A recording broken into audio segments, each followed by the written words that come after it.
Hey, everybody. It's another great day in life. I wanted to share about the pencil, the psychology of the pencil.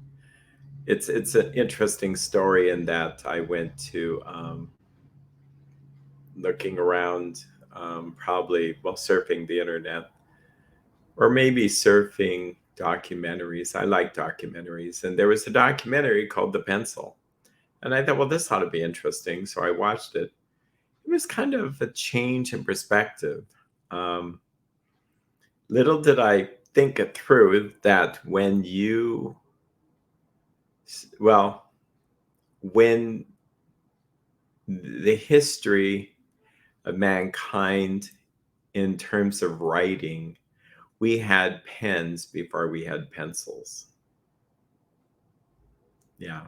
Maybe people wrote with charcoal and could kind of smudge it out, but it was ink, it was vellum, it was parchment, it was in stone. It was so permanent. And so people just naturally didn't make mistakes. And they copied parchments. I mean, they were few.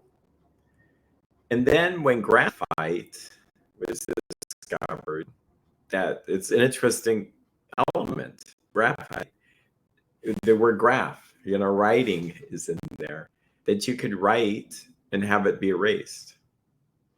And that was probably a pretty cool thing. Think about it. You could write something down and you could erase it if you made a mistake. Think of the freedom that offered, the the lifting of this burden of some kind of you have to get it right. So I see the pencil here. It's like freedom. And so it's fun to watch. It comes with an eraser. That's how it's built into it. It's built in with an eraser. Remember, as a small kid, we started with pencils. In fact, the big fat ones that were black and didn't have an eraser. Maybe that was design that they just didn't want us to erase too soon. But then we got these and we could erase. And I remember some kids, they erased a lot. I can't remember. I'd be curious if I really erased a lot. My wife being a school teacher, my daughter being a school teacher, and me being a therapist, I've heard the phrase they erase a lot, that they're just erase. They have to have things perfect. But I see the pencil as something that allows us to start to be creative.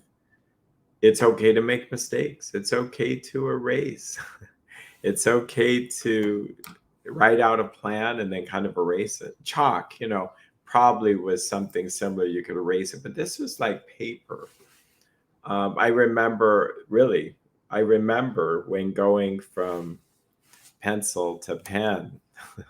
I think we probably wanted to write with pen, but I feel like, oh no, what if I make a mistake and how am I going to fix it? And you just draw a line through it. And it didn't look right to me. I like the nice clean look. And so for years though, I used pencil, or no, pen. I mean, for years I used pen, and more pen. All my clinical notes, pen. Everything's done in pen. And I would just cross out and all this stuff. Saw the documentary on pencil. I started using pencil then to underline in books. I like it better. I started to write in my journal with pencil. And it was kind of nice to be able to erase if you wanted. And it wasn't even about the erase, it was about the feeling of the graphite going on there. And then there were other pencils, not these, but Blackwing. Blackwing is a fun pencil. When you write with it, you go, this is fun. A little bit more expensive, but it feels like it's worth it. So, anyway, I just wanted to offer this little thought about pencils versus pens.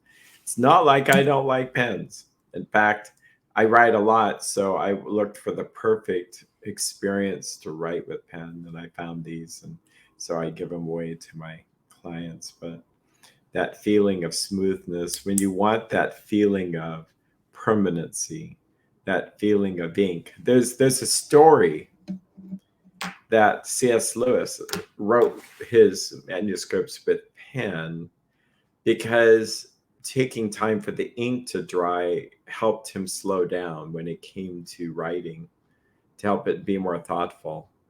That's interesting. I wonder if it's true. Well, you take care and have fun with pencils.